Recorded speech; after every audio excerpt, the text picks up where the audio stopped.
आकुर्ली Sukhsagar cooperative housing society limited या सोसायटीमार्फत सार्वजनिक श्री सत्यनारायणाची महापूजा शनिवार दिनांक 13 डिसेंबर 2025 रोजी सायंकाळी 4 वाजता आयोजित करण्यात आली.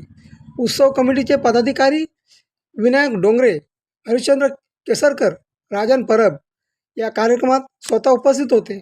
सोसायटीमधील कमिटी अध्यक्ष राजन साळवी, खजिनदार अनंत नर, सचिव दिलीप मोहळे उत्साहाने काम करताना दिसले. गेली 26 वर्ष सातत्याने ही पूजा होत आहे. सदर पूजेवेळी भारतीय जनता पार्टीच्या माजी नगरसेविका सुरेखा पाटील तसेच शिवसेना पक्षाचे पदाधिकारी, उबाटा पक्षाचे पदाधिकारी, मनसेचे पदाधिकारी तसेच काँग्रेस पक्षाचे पदाधिकारी उपस्थित होते. सर्वच पक्षांच्या पदाधिकाऱ्यांनी यावेळी आपली उपस्थिती लावली. सत्यनारायणाच्या पूजेच्या वेळी मोठ्या उत्साहात सर्व लोक उपस्थित होते. सोसायटीमधील सर्व स्थानिक सभासद उपस्थित होते. कमिटी मेंबर मौलाजी, साळवीजी, नरजी, माझे सहकारी परब सर, उपस्थित माझ्या महिला पदाधिकारी मीना दत्तानी, तळेकर, उपस्थित सगळेच माझे बंधू भगिनींनो, वार्षिक पूजा म्हटलं की म्हाडात सगळ्यात मोठा उत्सव कोणता असतो महिलांसाठी तर तो वार्षिक पूजा. आज सगळ्या महिला दिवाळीला नटणार नाही तेवढ्या वार्षिक पूजेला नटतात. अतिशय सुंदर असं वातावरण या वार्षिक पूजेसाठी असतं. कारण सगळ्यात शेवटीचा कार्यक्रम मी हा ठेवला कारण मला इथं थांबावं लागतं हे मला माहीत होतं.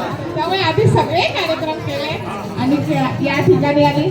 खरंच मी तुमचे सगळ्यांचेच ऋण जेवढे फेडावे तसे फेडू शकत नाही. कारण 2017मध्ये एक स्थानिक रहिवासी म्हणून ज्या विश्वासाने मला वन साईड वोट म्हाडामधून मिळालं होतं त्या विश्वासाला पात्र होण्याचा काही अंशी मी नक्की प्रयत्न केला.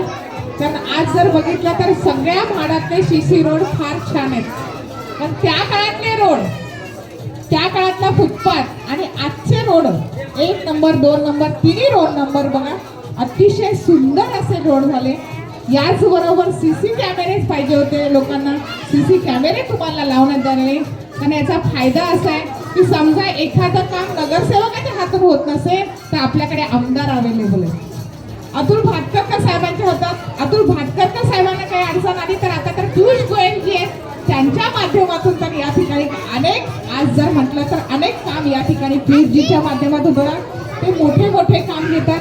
जसं त्यांचा असा विषय आहे की मी आज प्रत्येक सोसायटीमध्ये रेन वॉटर हार्वेस्टिंग करणार, तर त्यांचे पुढचे विचार आहेत. असे उपक्रम या ठिकाणी करतात. खूप एक शिक्षक असल्यामुळे एक छान 2 शाळा आणण्याचं काम या ठिकाणी झालेलं आहे आणि त्याचा फायदाही शिक्षकाला अनुदानचा झालेला आहे. कारण जे अनुदानचे शिक्षक सरप्लस झाले होते ते अर्ध अनुदान आपल्या आमच्याच बीएमसीच्या शाळेत आहे आणि कुठेतरी मी शिक्षकासाठी माझ्या करू शकली याचा अभिमान एका जागी आहे.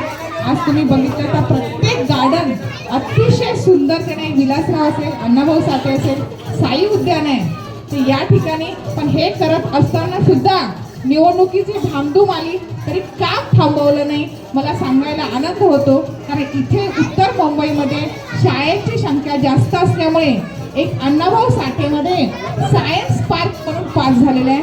मुंबईत पहिलं पार्क असेल की जे नेहरू तारांगण होतं तसंच या ठिकाणी आपल्याकडे सायन्स पार्क येणार आहे.